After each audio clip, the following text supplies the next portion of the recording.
Hello, I'm Lauren Bacon. This course is designed for freelance web designers and other creative professionals who want to create a great portfolio that will bring in fresh clients.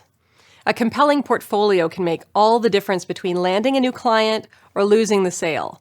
And many designers could do a better job using their portfolio as a marketing and sales tool. So during this course, we'll explore the 5 essential components of an outstanding portfolio. We'll break down what it takes to understand your audience and identify what your clients are looking for in a freelance designer. And we'll look at how to describe your previous projects in ways that will appeal to prospective clients. I'll help you think strategically about which projects to feature in your portfolio, how to position them to prospects, how to convey your personality and range, and how to avoid the pitfalls that can undermine a portfolio. My goal is to help you design a portfolio that both attracts the right clients and moves your freelance career in the direction you want. Thanks for joining me.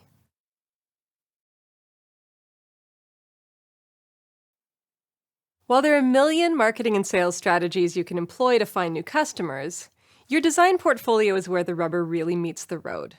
It's the primary evidence you have that you know what you're doing, and that's often the deciding factor for prospective clients. So, one of the most critical things you can do to improve your sales and marketing as a designer is to brush up your portfolio. As with any design project, the first thing you'll want to do when designing your portfolio is to put yourself in the mind of your customer. Of course, this is usually easier to do for other people than it is for yourself. We tend to have a cleaner perspective on our clients' offerings and customers than we do on our own. Most prospective clients consider several designers before choosing one. And while every designer and every portfolio is different, there are 5 things clients want to see before they make a decision to hire you. And only a couple of them have anything to do with the visual aspect of your work, so put aside any assumptions you might have on that front. It's not just about how pretty your projects look. You need to demonstrate some substance to create enough trust to convince someone to hand you money. So I'm going to walk you through each of these 5 key things in depth, but here's a quick overview to start with. First, relevant experience, with an emphasis on the word relevant. Show people that you've done work that's similar to what they need. Second, results. I guarantee your customer cares less about kerning and color palettes than you do. What they care about is results. So spell out for them how your work has achieved business goals for your clients. Third is trustworthiness. Design is collaborative. You're entering into a relationship with your client. They want to feel confident that you're going to do what you say you're going to do. Fourth is personality. They want to know what you bring to the table, quirks and all. So what's memorable about you? Let that shine through and you'll find your ideal clients a lot faster. And finally, show some range. Your clients want to know that whatever you design for them is going to look different than everything else in your portfolio. So you need to show them some range in order to demonstrate your capacity to give each client something fresh. So that's the high-level checklist. But how do you do all that with a portfolio? We'll dig into that shortly. Even the most impressive portfolio will fall flat if it doesn't cater to its audience. If you take only one thing away from this course, it should be this. Ask yourself what your clients need to know to make a purchase decision, and do that. Do you specialize in designing websites for adventure travel companies, for example? If so, your portfolio has to demonstrate that you can communicate excitement and daring, along with the 5 key elements I mentioned in the previous video. You'll probably want to integrate lots of photography and maybe some video to reflect the style of your market niche. Is your niche in fashion and beauty? Then your portfolio should change with the times and maybe with the seasons. If you worked primarily with educational institutions or governments, on the other hand, you'll probably find that written content is just as powerful as your visuals, because the people who work in those organizations are accustomed to reading long reports and likely want you to help them do a better job of designing them. So as you're working your way through this course, don't just take in everything I tell you at face value. Hold it up against what you know about your customer niche. Here are a few questions to get you really clear on what matters most to your customers so you can customize your portfolio to meet their particular needs. Question 1. If I had to describe my customer niche in 10 words or less, I would say 2. When my customers are competing for their customers, the most important factor is 3. The greatest value I create for my clients is 4. My clients choose to hire me over other designers because And then the number one thing that I can do to communicate that to new prospects is what? Keep these answers with you as we move through the rest of the course. You know your clients better than I possibly could, so while I can give you a framework for a great portfolio, your answers to these questions will help you take it from great to outstanding. Remember this about your portfolio. It's the first thing any prospective client looks at when they hear about you. And if they're like most people on the planet, they're insanely busy people who are probably trying to get through the somewhat grueling chore of hiring a designer and getting on with getting their actual project done. They don't want to sit through a slideshow. They don't want to have to read a novel about every project you've done. But they do want to see, as quickly and efficiently as possible, how you might be able to get results for them and make them look good in the process. Most of your customers are going to be looking at other designers' portfolios alongside yours, of course, and they will be comparing. Now, that doesn't mean you can't do things that are quirky or edgy or interesting. In fact, quirks and edge and interesting stuff is very welcome. But it does mean that it's well worth investing time and energy in your portfolio. Give it your best shot. Showcase your best work. Sweat the details. Don't settle for okay when you could do better. Optimize the heck out of it. Make sure the pages and images load quickly. Respect your prospects' time and attention by giving them relevant info and anticipating their questions. Do this, and you show people that you care not only about how good your work looks, but how good your customers feel. Remember, your customers care more about how good they feel than how good you look. And they want to see your best stuff. But they want to see it in a way that makes them feel smart, respected, and engaged. Your portfolio is your most important sales tool, bar none, so make it work for you, and more importantly, for your customers.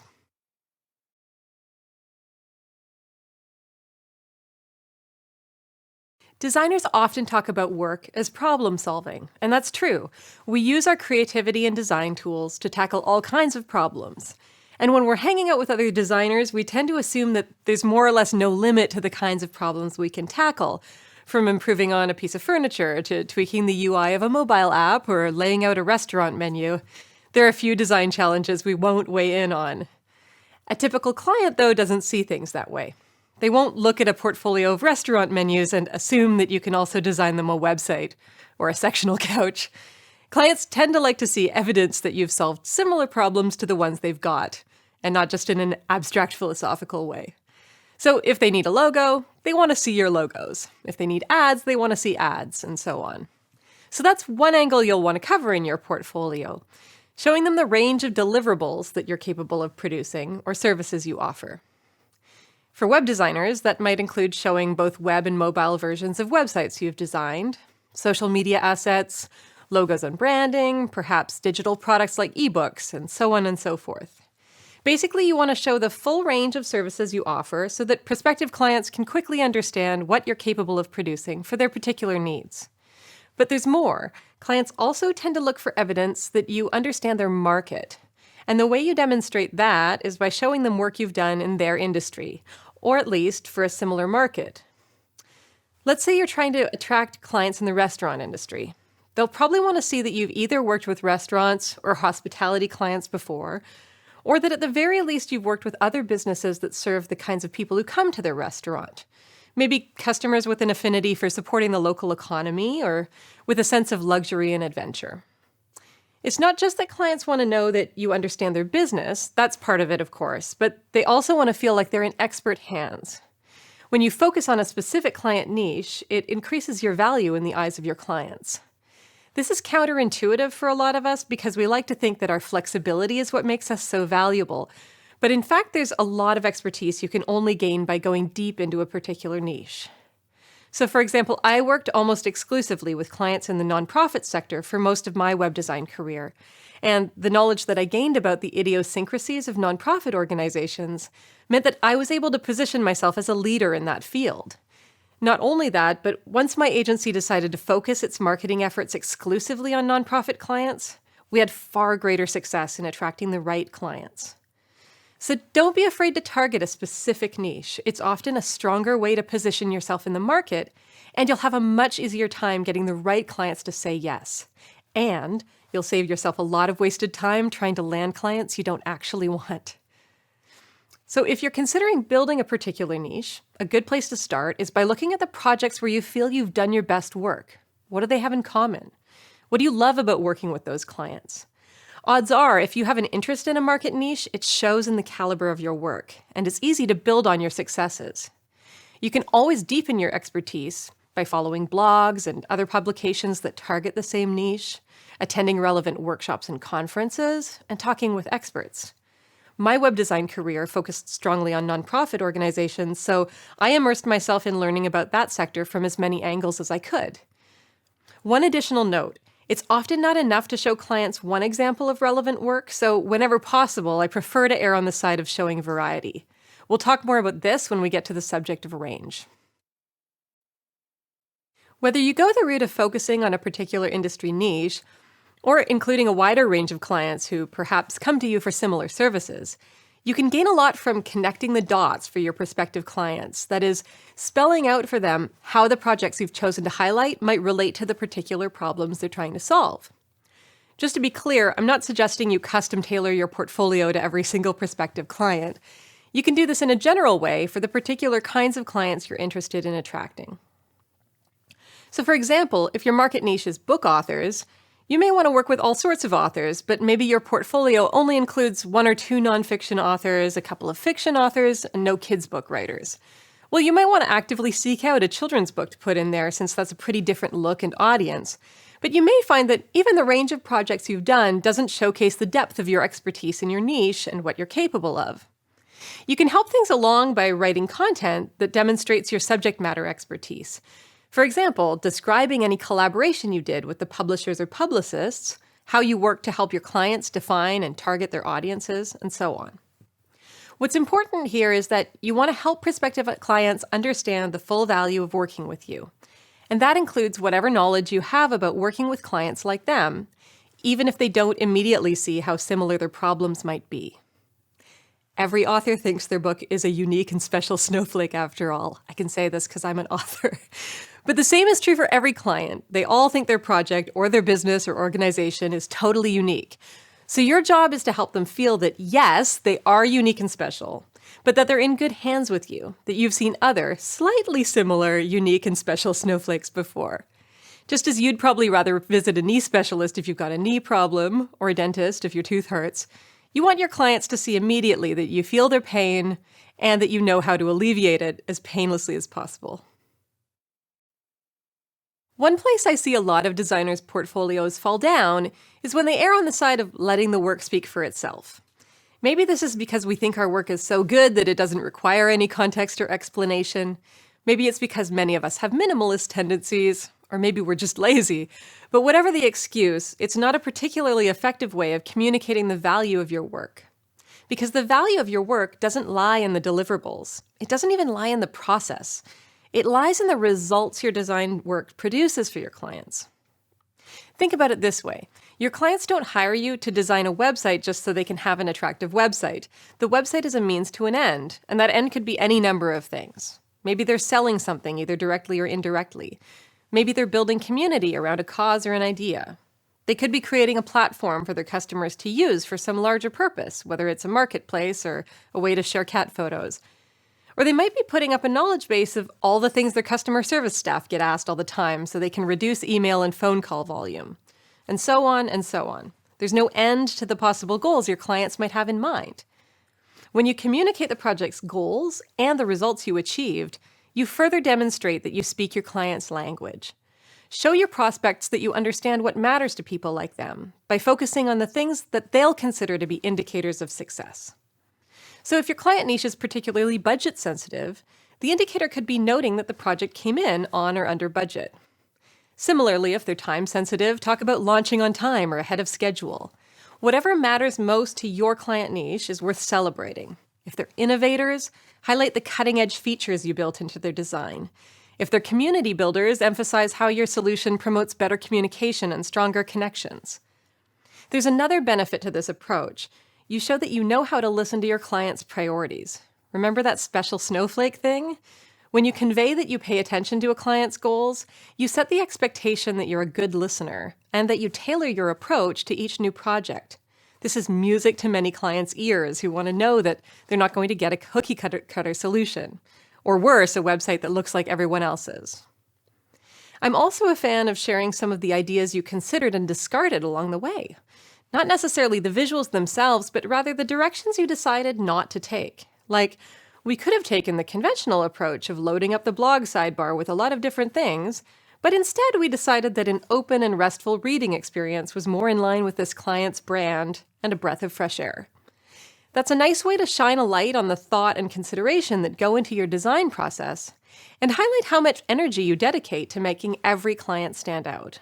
Show a couple of the paths not taken and explain why they wouldn't have worked. These days, so many designers are collaborating with other freelancers and agencies that it can be tricky to decide whose work goes in whose portfolio. If you work regularly with other people, design colleagues, coders, photographers, videographers, copywriters, and so on and so forth, this is a guide to sharing the credit in a way that pays respect to everyone's contributions while remaining clear about what your role was. This can even apply to a situation where you subcontracted work to someone else, or performed work as an employee of an agency you no longer work for and want to showcase some of that work in your portfolio. Although I would caution you, in these cases, to always check that you have both the legal rights to do so and that it's cool with whoever signed your checks, because you don't want to burn those bridges and end up looking bad just for the sake of padding your portfolio. But assuming that you've cleared those hurdles and you have the rights to show your work, how do you credit your collaborators?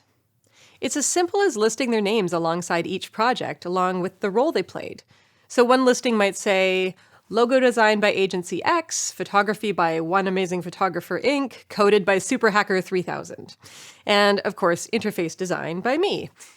Here's one example of what I'm talking about. Salted Ink designed the brand for this photographer and obviously wanted to show some of the photographer's work in the portfolio. So she's credited the photographer not once, but twice in this case study, once up at the top there and once down here at the bottom.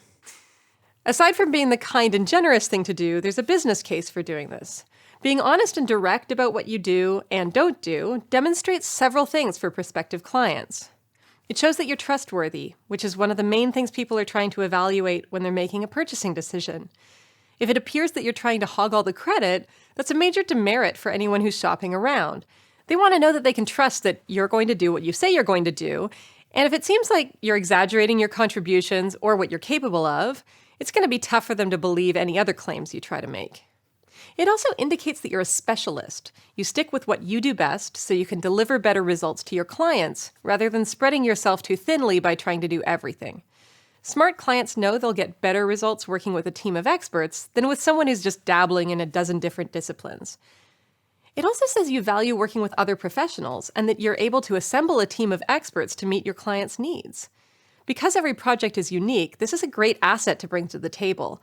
It means that the client doesn't have to do all the legwork themselves to bring together a good team. And it also tells people that you know how to work collaboratively, which is an essential skill for designers to have. Again, clients want to know that you know how to listen.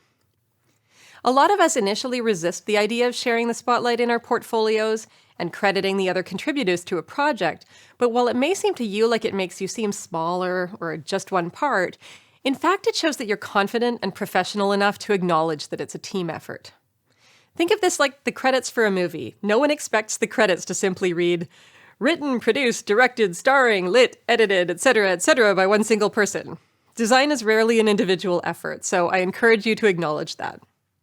One final thing, if you manage an in-house team and actually can take credit for everything, that's actually still worth doing. Listing out the different roles your team played or the deliverables that you created is valuable.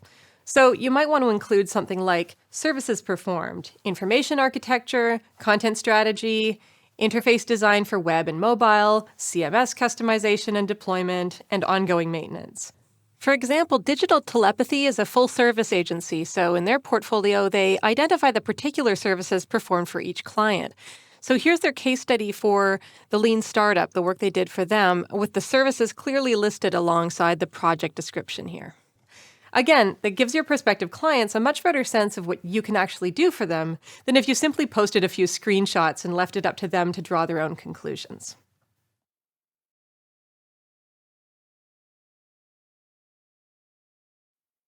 Let's talk results. As I mentioned earlier, your clients aren't hiring you to make things pretty, they're hiring you to solve real problems for them. If you were trying to sell me a car, you probably wouldn't start by telling me about the paint job, but that's essentially what a lot of design portfolios do. They showcase big, gorgeous images without providing any context for the design decisions that led to the end results. It's paint job all the way.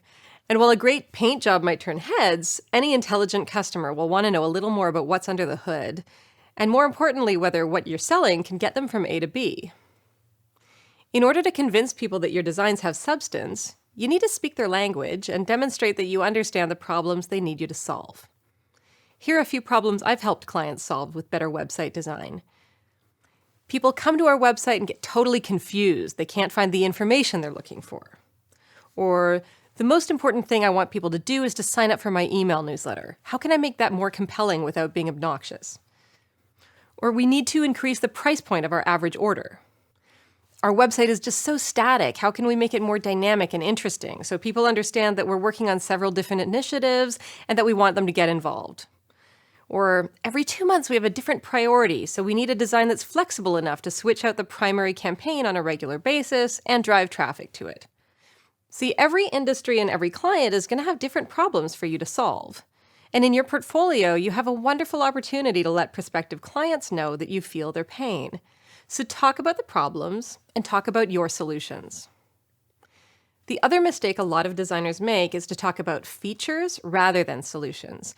Like instead of talking about making it easier for people to find things, we talk about improved navigation. Or instead of talking about increasing the average order value, we talk about the different features we added to the shopping cart, like related products and reviews. While sure, some clients may have specific ideas about how they want to address the challenges they're facing, they tend to care a lot more about the results than the fix. So while you're welcome to go into details about the approach you use, always lead with the results. Like, we got a 50% increase in average order value by improving the way that related products were displayed and adding a customer review feature. It's so much stronger than just saying, we improved related products and customer reviews. Oh, and by the way, somewhere along the line, the average order went up. And if you tend to be on the minimalist side, just tell them you got a 50% upswing in orders. You can always spill the details later when they call to find out how you achieved those impressive results. When your portfolio shows that you understand your clients' priorities, you not only make it easier for them to imagine how you'll be able to help them, but you also create opportunities for more work. Because when you focus on the deliverables, you tend to encourage people to order off the menu, so to speak. So, for instance, if you describe a project by saying, this client came to us wanting to increase their email list subscriptions, so we put a big sign-up box at the top of every page, you're likely to get new customers coming to you and asking for the exact same treatment. But in a perfect world, you actually want people coming to you and saying, I've got this challenge. I want to grow my list. How would you suggest that I address it? Because that gives you the opportunity to consult more deeply with the client and find out what their deeper goals are, and then custom tailor a solution for them. And maybe that includes some content strategy work on top of your design work, and you get to make a little extra money for that. Or maybe it turns out that their real issue lies somewhere else, and you can get better results and a better client testimonial and word-of-mouth references by addressing that deeper problem. I call this ordering off the menu. If you've ever been to a really amazing restaurant where they offer a chef's menu, this is what I'm talking about. So rather than just choosing an item from the things you see listed, you just put your meal in the hands of the experts and let them bring you the very freshest, most exciting things they know how to prepare.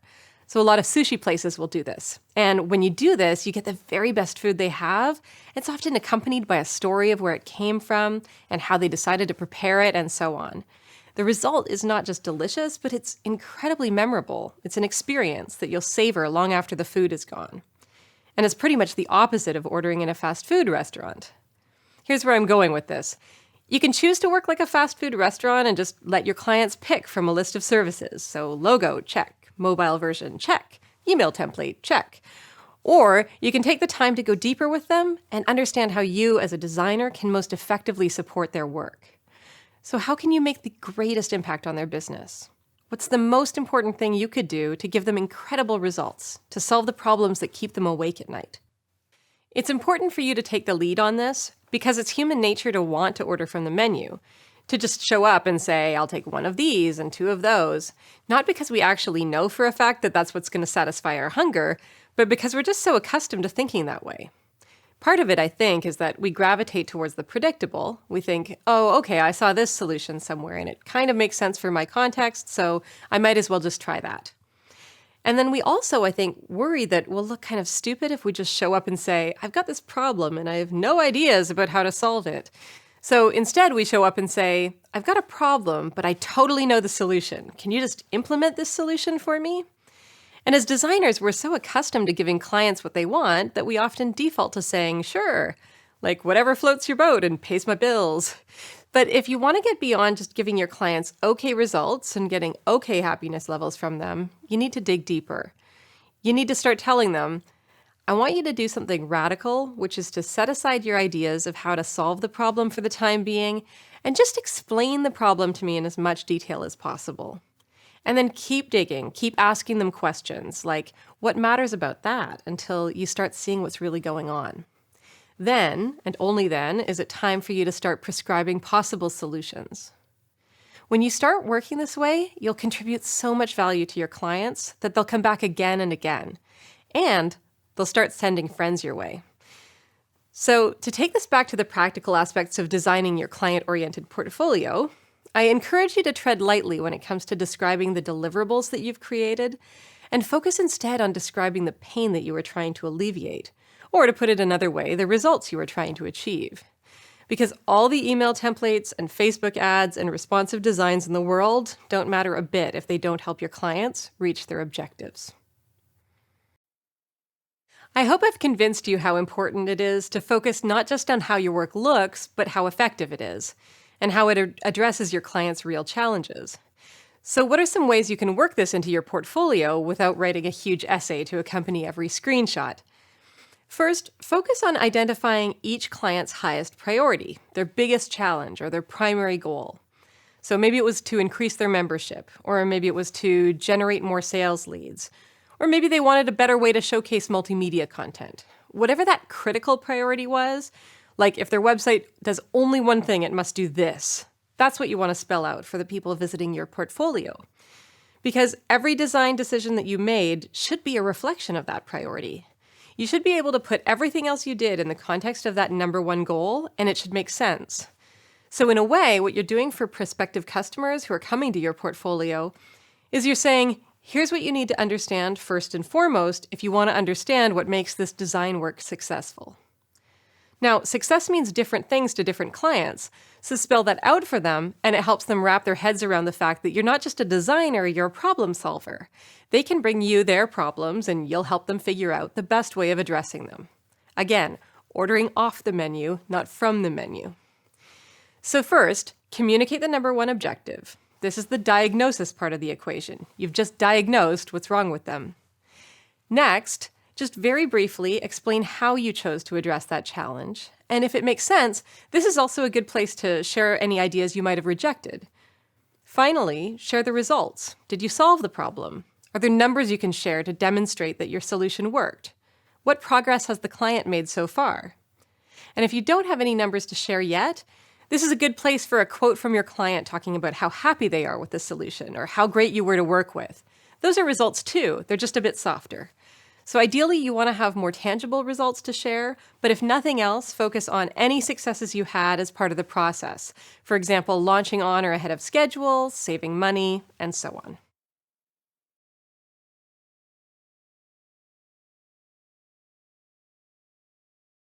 How do we decide to trust someone who we've barely met? Often it's some combination of things. So how we met them, what we can read from their body language, how easily we communicate with them, and so on. But one factor that makes an enormous difference is, how did we hear about them, and then what did we hear about them from other people? When we're getting to know someone online versus face-to-face, we have a lot fewer cues to work with, so we tend to rely pretty heavily on how they present themselves, which doesn't necessarily foster trust. So one of the best things you can do to foster trust is to give prospective clients an opportunity to see how others see you. Hiring a designer is a pretty big leap of faith. We have to decide to trust that not only are they creative and technically proficient, but that they're also good at doing what they say they're going to do, so meeting deadlines, sticking to budgets, and getting results. Of course, you can try to convince people of these things by saying them on your website, but that only goes so far. What goes a lot farther is getting your existing clients to share their experiences so that your prospective clients can see that you have a trail of happy customers to back up your claims. So give some thought to what convinces you to put stock in a review that you read online. What factors might come into play? Here are a few things I've noticed that make for a strong testimonial. 1, I can relate to them. This goes back to targeting your market niche, but the more closely that the people giving the testimonials resemble me, by which I mean their business is similar to my business and their priorities are similar to mine, the more weight I'll lend to their comments. Next, they're leaders in their field, so the more senior a position they hold, the more credence I tend to give to them. Also, they're specific. They don't just say, "Oh my God, I'm so happy, you're the best." They explain why they're happy, what you did to help, how their lives are better after working with you. They give me a flavor of who you are, as well as the personality of the person writing the testimonial. I appreciate it when a testimonial is descriptive enough that I can see you through their eyes. Again, this is part of the psychology of trust. If I can feel like I'm seeing you from different people's perspectives, I'm much more likely to believe what I'm seeing. So above and beyond getting some happy customers to say that they're happy, consider how you might also gather testimonials that are relatable, specific, and descriptive, and that come from senior people in your clients' organizations. Here's a secret you might not be aware of. You're allowed to ask your customers to tailor their testimonials to focus on specific things you want to highlight. There's no shame in asking them to provide you with some comments that you can use in your portfolio, and to please include the results they felt they achieved from working with you and how they felt about your turnaround time, for example. It's not that you want to write the testimonials for them, but you want to avoid having all your testimonials sound alike, or worse, having them be too vague to be useful to your prospective customers. So there's value in nudging your clients in a particular direction. It also makes their job easier because they just need to answer a couple of questions rather than starting with a totally blank canvas. And remember, the point of the testimonials is to build trust by anticipating and answering the questions your prospective clients might have in the back of their minds. So when you're thinking about how to ask your happy customers for testimonials, it's helpful to make up a list of questions that you think your prospective clients might have so that you can collect testimonials that address them. Here are a few to get you started. Are you easy to work with? Do you deliver on time and on budget? How well do you collaborate with a team? Do you have a proven process that you guide your clients through? How much of the onus for moving the project forward rests with me, the client? What does it feel like to work with you? Are you fun, organized, loose, artistic, data-driven, introverted, extroverted? What makes you stand out among other designers? What's your special sauce? Do your clients come back to you? Do you invest enough in your work that you merit repeat business? If you're stuck, you can have a look at any inquiry emails you have from prospective clients. What questions do they ask when they first reach out to you? You might also think back to initial phone conversations or even your proposals. What questions do you anticipate when you're writing a proposal? Are there any that you could address through customer testimonials in your portfolio? So as you're gathering testimonials, try asking each happy customer to address 1 or 2 of these questions, as well as commenting on the results you achieved. Those 2 things alone will add up to a compelling bit of what web marketers call social proof. Proof that somebody else out there thinks you're legit. Now that you've wrapped your head around why testimonials are so valuable and what they need to communicate, let's talk about the practicalities of gathering them and then inserting them into your portfolio. So first, the invitation. I've never seen a better guide to asking for testimonials than Alexandra Franzen's blog post called The Definitive Guide to Gathering a Torrent of Testimonials with Dignity. So I'm going to tell you to go read that, but if you don't want to read the whole thing, here are the highlights. First, set up a feedback form and send it to your clients as soon as you wrap up a project. Also, ask specific questions, per my advice in the last video. And if your client is insanely busy and you don't think that they'll have time to write a testimonial themselves, ask them for permission to write one yourself and send it to them for approval.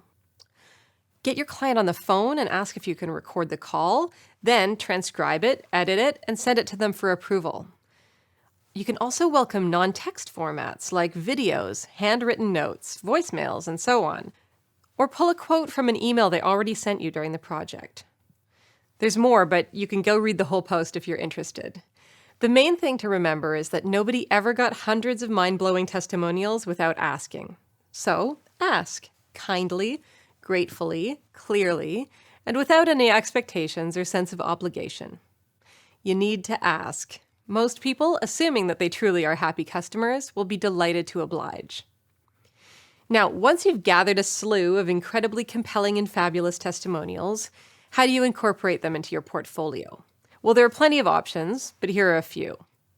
There's nothing wrong with the obvious approach, which is to post the text of the testimonial alongside the project description, or insert it somewhere in the description itself. I'd suggest maybe giving it a special CSS style so it stands out. If you're able, a photo of your client can add both some personality to the screen and also a sense of who's behind the words. Consider including your client's logo alongside their testimonial. This gives your client's brand a higher profile while also lending their testimonial some added credibility, so it's a win-win. And I see more and more portfolios using Twitter testimonials, which have 3 advantages. They're easy for your clients to write, they're short and sweet to read, and they have the added credibility of coming straight from their Twitter account. You can also collect all of your client testimonials on a single page, either as a standalone page to keep your project pages more pared down, or just as a compilation of the testimonials that also appear on your project pages. And don't limit them to the portfolio. You can sprinkle testimonials throughout your entire site, so some sites I've seen have rotating testimonials in the sidebar or the footer, just winking at you constantly so you can't miss them. So there are a lot of ways to convey testimonials. The important thing is just to include some voices other than your own and lend some social proof to the results that you're claiming in your portfolio.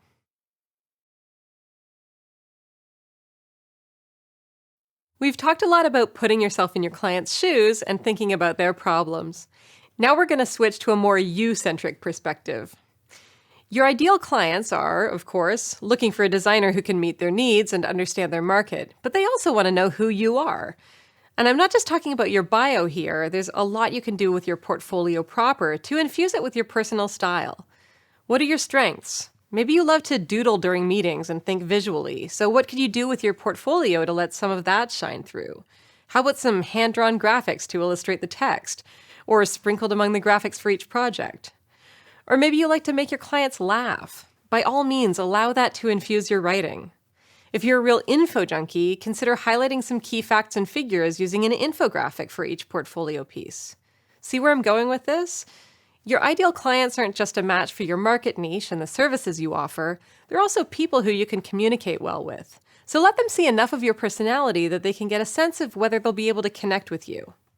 Here are a few questions for you to consider. What's my favorite part of my work? Like, what kind of stuff could I do all day and never get bored? What do I need to experience in order to feel like a project is a success? What do my clients and colleagues thank me for? These are all clues about your strengths and your work style, and there are ways to weave your answers to these questions into your portfolio. In the way you write, the way you present each project, even the way you design it. So don't be afraid to show who you really are. People are magnetically attracted to realness. They can smell it from a mile away and through a computer screen. A caveat, this should go without saying, but of course I'm not suggesting that you plaster your portfolio with pictures of your personal life or obscure references to your favorite TV show, unless your target audience is television geeks. There's a difference between showcasing your personality in a professional context and just letting it all hang out. But I'm going to trust that you know that and can discern the difference between infusing some life into your website and having no boundaries. Okay? Okay. Onwards. What contributes to you doing your best work? Are there particular circumstances under which you find it easier to do great work? Any prerequisites your clients need to have under their belts in order to be ready to work with you? These are also great things to weave into your portfolio because it creates another useful filter for prospective clients to use. Do they fit your target client profile? Like, let's say you have an intake questionnaire that you get clients to complete when you start a new project. Why not find a way to work a mention of that into one of your project descriptions? Maybe you can highlight a particularly interesting answer one client gave you and describe how it sparked a creative line of thought. Or if you do your best work when you're able to connect with a client face-to-face, describe one of those meetings. Here's an example from my own experience. I've designed hundreds of websites, but I don't do logo design, and I never have. So many times I told clients that they needed to go work with a logo designer before starting work with me. There's no harm in planting that kind of seed in your portfolio and letting prospects know what to expect. That is, when they call you, you may hand them off to a logo designer before beginning their website design process. This is all part of communicating your personality and helping prospective clients figure out whether or not you are going to be a fit for them. So the more clearly you can establish these expectations up front, the better they'll be able to understand how it's going to feel to work together. Now, again, there's a note of caution here. I'm not suggesting that you pepper your portfolio with 100 rules and regulations about working with you. I only answer emails between 10 a.m. and 1 p.m., and if you don't have professional photos, I can't do anything for you, and so on. You're selling yourself here, not putting your prospective clients through an obstacle race. But if you live in the countryside and don't like to travel, it's worth noting that you do most of your work remotely. And that may rule out people who are sticklers for in-person meetings, but it will also give the thumbs up to all the folks who are actually your target market. One of the trickiest things about a portfolio is that, by definition, it's a gallery of past projects, emphasis on the word past. And as such, it might contain projects that don't reflect everything you're capable of now, in the present, let alone the kinds of work you want to be doing in the future. So let's talk about selecting projects in a way that reflects where you're going, not just where you've been. It's important to remember that when you assemble projects for your portfolio, you're basically saying, more projects like this, please. So going back to what I said earlier about focusing on your niche market and showcasing the kind of work you enjoy doing, when you choose to include a project in your portfolio, you're inviting prospective clients to request something similar. So be careful what you ask for. I'll give you an example from my own experience. When I started out as a web designer way back in the late 1990s, there was no such thing as a web design template, or a CMS for that matter, so we didn't have themes either, but I digress. But I knew that there was a market out there for low-cost websites that didn't necessarily need a fully custom design. So I spent some time developing a few templates, what we'd call themes nowadays, that I could offer to clients on a budget, and I would just limit the scope of changes that they could make, basically just color palette and fonts. So for the first couple of years I was in business, those templates accounted for a significant portion of my income. And so I had a section of my website dedicated to them and promoted them quite widely. But then eventually, demand for my custom design services was high enough that I wasn't as interested in churning out those template sites anymore.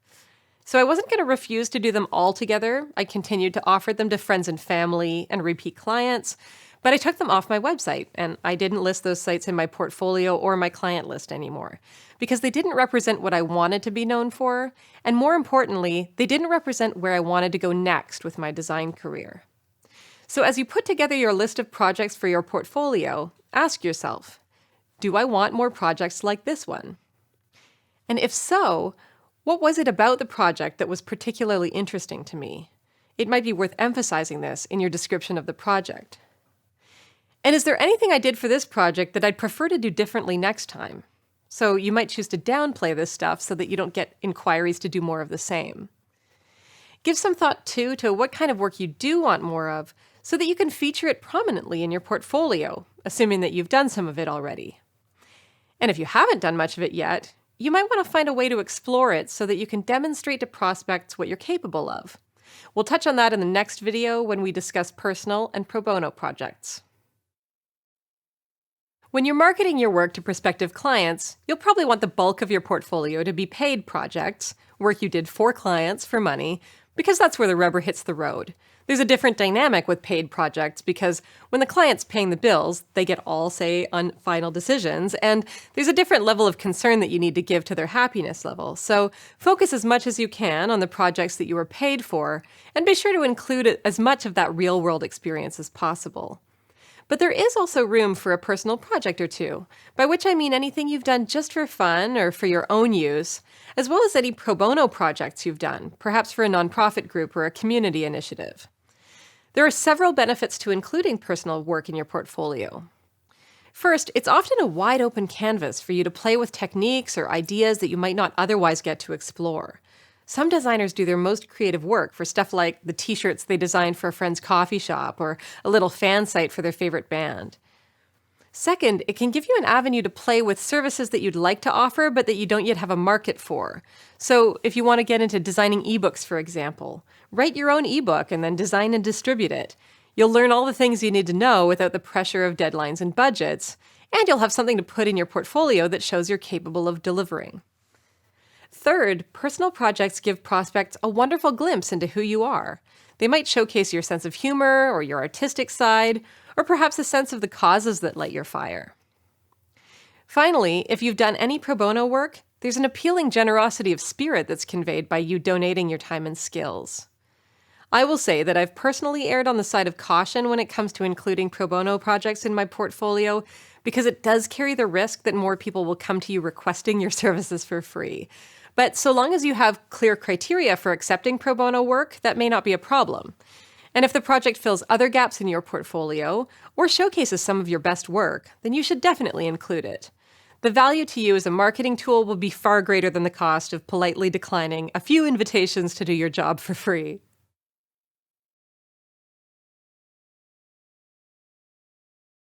We've arrived at the last of the 5 things that clients want to see in your portfolio, and it's a big one: range, as in show me the full range of what you're capable of. Show me that you're flexible, creative, and adaptable to different kinds of projects, styles, and brands. The bottom line here for your prospects is, convince me that my site is going to look different from all the other sites in your portfolio. We're back to that special snowflake thing. Every client believes they're unique and that their project requires a custom-tailored approach. So they want to see some evidence of variety in your portfolio, just enough to suggest that you know how to start fresh with every project. And once again, it's important to think about this through the lens of a prospective client, because while you might feel that you can show a broad range of styles with just a few projects, your prospect might see a sameness to them that you're not seeing. Maybe they all have dark color palettes, or most of them use sans serif typography, or they've all got photos of women on the homepage when their project is going to have photos of, computer hardware. Most clients are much more literal about this stuff than a designer would be. See, we'd look at a portfolio and see, okay, they've got one project with a real old school Swiss minimalist thing going on, and another that's bolder, more contemporary and eclectic, and so on.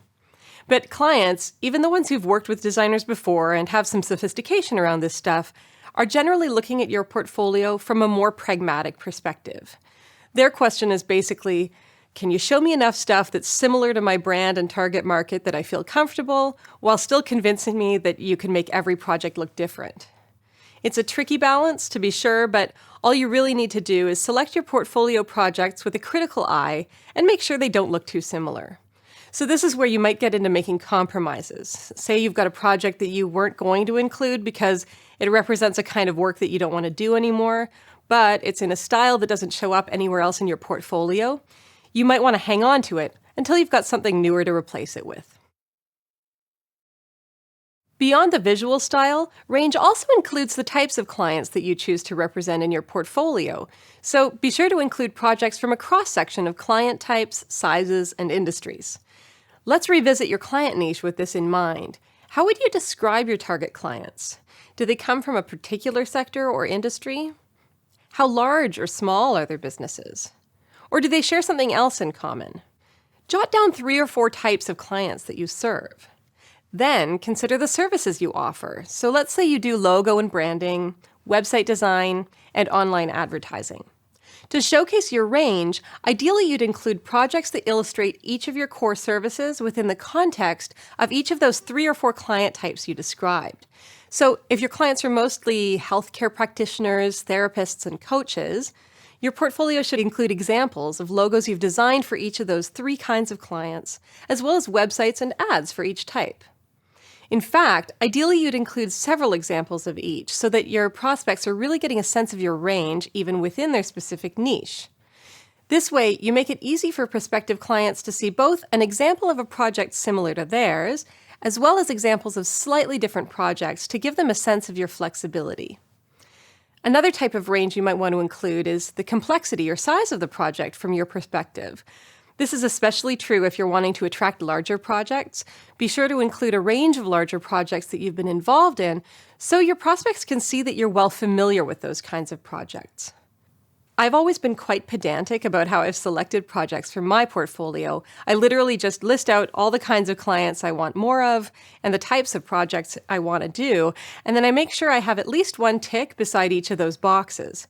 So for me, that might have looked like making sure my portfolio represented different niches within the nonprofit sector, such as health, social justice, arts, environment, and community groups, as well as the range of services that I was promoting, which for me ranged from social media consulting to full-blown multi-stage custom website development projects.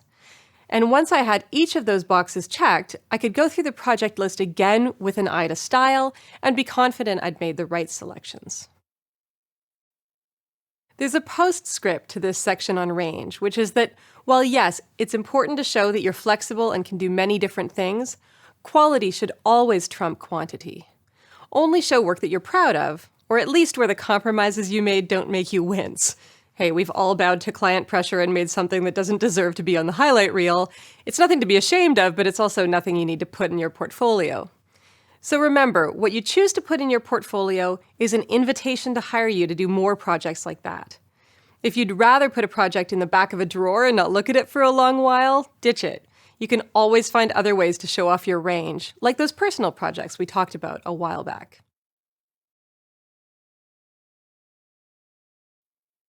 There are a few pitfalls that I've seen designers fall into with their portfolios that I'd love to help you avoid. The first is speaking in insider language that focuses on features instead of benefits. Remember, you're speaking to prospective clients, and what impresses them is the results of your work, far more than the process or the techniques. If you were just talking to your design peers, you might focus on things like font choices, design grids, and negative space, but clients, for the most part, couldn't care less about that stuff. They just want their stuff to look good and function well, and they want it to help them meet their goals. So focus relentlessly on the benefits to your clients. All your copy should use language that speaks to your clients' priorities and that illustrates how well you understand those priorities. So what do I mean by benefits? I mean not only the specific goals that they might have for a particular project, but also some other things that they might be looking for from a designer, like an easy, friendly relationship where they can relax and trust that everything's been well handled. This harkens back to the section on trust. So what can you include that will put your prospects at ease and build their confidence that you're great to work with and meet your commitments? Looking good to their audience, which might be their customers or even their boss, because of how technically savvy you make them appear. Do you educate your clients about how to communicate effectively online? I bet you do, without even necessarily being aware of it. When you give them recommendations about improving their email newsletter or show them how to post their first podcast or video broadcast, you're leveling up your clients and helping them look more polished to their community. So again, this is a great thing to weave into your project descriptions. It's a huge value add for your clients. Plugging into a proven process, so if you have a standard creative process you take clients through, your portfolio is a good place to reference it. It builds confidence that they'll be working with a real pro, and mentally, it gives them a sense of reduced risk. Real collaboration. Clients want to know that their ideas will be listened to, so use your portfolio to share stories about the times when your clients contributed to the design direction you took. And fun. Sometimes we designers can forget just how much effort a design process requires of our clients. It's actually very hard work and demands a lot of their time and attention. So if you know how to make the process fun, let them know. And weave a few anecdotes into your project descriptions to illustrate the fact. If you hold your kickoff meetings in front of a giant whiteboard where everyone gets markers and post-it notes, work that in. If you get your clients to collect inspiration ideas on Pinterest, grab a snapshot of your client's Pinterest board, with their permission, and include that in your write-up. Little details help a lot. The donuts you sent them when they finished writing their copy, the music you listened to while working on the concepts, anything that conveys your ability to make the process enjoyable. This is another great place to go back to the question we asked earlier. What do my clients and colleagues thank me for? The answer to that question may well be one of the primary benefits of working with you, so be sure to include that one too. While this isn't a technical how-to course, I do want to touch on another potential mistake you can make in your portfolio, which is not sweating the details. I want you to sweat the details. The details say a lot about how much you care about your client's experience in working with you. And when it comes to making a sale, you should care a lot about making that experience a positive one. So here are a few of the details I'm talking about. How easy is it to navigate? Test your design out on some friends. Do they have to ask you how to get around? Are there any buttons that are too small to be usable on mobile devices? Can you move back and forth between projects easily? How easy is it to find related projects, such as projects for similar clients or that incorporate similar deliverables? Check for broken links. Every single link in your portfolio ought to work properly. The links between projects, the links to view larger images, and so on. Test them until you can't see straight. The W3C link checker will help you ensure that you have no broken links, but it's also worth checking for yourself that it's easy to move through your portfolio with next and previous links if you're using those, and that those guide your visitors in a logical sequence. Include a live link to every website in your portfolio, okay? I know this one might be controversial because the site might not look as perfect as the day you launched it. Clients have a way of plugging in imperfect content and pixelated images and generally scuffing things up around the edges. But any smart client is going to want to see the live site before they agree to work with you, because they'll want to see how your design holds up to real-life use. So make it easy for them. If you need to, put a cautionary note next to it indicating any major changes, by which I mean they swapped out the logo or removed a key section of the site or squeezed a new one in, that kind of thing. But include the link. Validate your code. Nothing says, I can't be bothered with details like a web designer's own portfolio failing standards compliance tests. You don't need to be a slave to them, but run the tests and fix any glaring issues. Besides, often those tests will catch issues you might not otherwise notice, like unclosed tags or a missing semicolon in your CSS files. Proofread your text. Look for typos, misspelled words, and clumsy writing. And if this doesn't come easily to you, ask a friend. Everybody's got at least one grammar nerd in your Facebook friend list. Post a request on Facebook, and I bet you'll get a volunteer in no time, because this is actually fun for them. Check the download speed. You never know where your next client is located, and not everyone has ultra-high broadband. So make sure all your images are well optimized and that any JavaScript libraries and CSS you're using are nice and streamlined too. On a related note, give some thought to graceful degradation. How does your awesome portfolio look if you're looking at it in an older browser? Does it still hold up? I've tended to err on the side of being conservative with new tech in my portfolio because there's always seemed to be someone on the client side who was saddled with a clunky old browser. So be thoughtful about what cutting-edge technology you choose to use. And of course, check it on multiple devices and in all the major browsers. I'm sure you don't need me to tell you how many people are going to look at your portfolio on their phone or tablet and then check it out again later on their laptop. I'll leave it at that. Finally, let's revisit the notion of letting the work speak for itself. By now it should be clear why I believe so strongly in providing prospective clients with context for your portfolio projects. But you may still be gravitating towards those nice big images and minimal text. First, let me assure you that I'm sure your creativity will provide you with a brilliant design solution to that challenge, and to work out a way to give clients some description of each project's goals, results, and process without requiring them to read a 5,000-word essay. But I also want to emphasize that aesthetic preferences aside, if you only show prospects the visuals from your projects, you rob them of at least 3 of the 5 factors I outlined at the outset. They'll get to see your relevant experience and range, but they'll miss out entirely on seeing results, trustworthiness, and personality. That may be enough for some clients, but you'll be losing out on a significant portion of your potential market.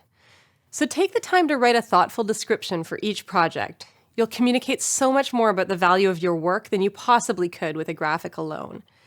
And I should emphasize again that the project description doesn't need to be all text. Feel free to work in some infographics, hand sketches, or doodles, any kind of visual way you like to convey information. Heck, you could even post your project stories as videos or photo essays. The point is not how you convey this information, but what you're communicating about your work. The bottom line is this. Your real value is that you're a creative collaborator. You collaborate with clients to clarify their goals, the results that matter to them, And you design solutions to reach those goals. You bring your whole self to that process, that's your personality, and you listen closely, which creates trust. When you let the work speak for itself, you're telling prospective clients that your value lies in the deliverables you produce, the visible end products. But that's not truly the value of working with you, or it shouldn't be. If all you're doing is churning out designs with no consideration to producing results or cultivating trust or making meaning, then go ahead and fill your portfolio with nothing but screenshots. But if what you're looking for is to build relationships with clients and do work that makes an impact in the world, then that takes more than pretty pictures. It takes deep collaboration with your clients and with the audience for your projects. Your best projects are always going to be the ones where your clients see you as a valuable collaborator. So let them see you that way right from the moment they first visit your portfolio. Show them you're a deep listener. Show them you've got a personality. Show them you care about results. And show them that you're an amazing designer. Because great design is a product of all of these things. I guarantee you that when you bring your full self to the table and work these things into your portfolio, you'll get more clients ordering off the menu and giving you free rein to do your very best work, which incidentally is also your most profitable and rewarding work. And it also has the benefit of generating more word-of-mouth referrals, which is a snowball effect anybody can get with.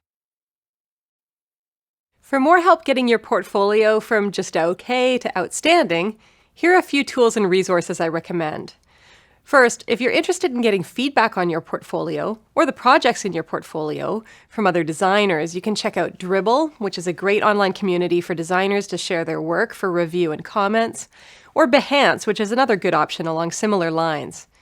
For more detailed portfolio reviews, there are some other options you can check out. Behance holds portfolio review events in hundreds of cities worldwide, so have a look and see if they're doing anything in a city near you. You can also check out meetup.com or other event listing sites to find design events in your community. There may be opportunities there to connect with other local designers and share your work for feedback. Another great venue is Spark. That's a private online community, especially for women designers, that provides rich opportunities for feedback. It's a close-knit community where the members are quite active, and they use it to share work in progress and bounce ideas off each other. Spark opens to new members a couple of times a year, so if you're interested, just get on the list and you'll receive an invitation when it opens. And now that you know what you want to do with your portfolio, if you're looking for a more technical how-to guide for actually building it out, we have several courses at lynda.com to help you with that. Create an online portfolio with WordPress and designing a portfolio website with Muse will walk you through using those two popular web design tools to create your own portfolio. And if you prefer to use an existing WordPress theme, check out Start with a Theme, Creative Portfolios in WordPress, which will show you 3 free WordPress themes you can adapt for your own portfolio.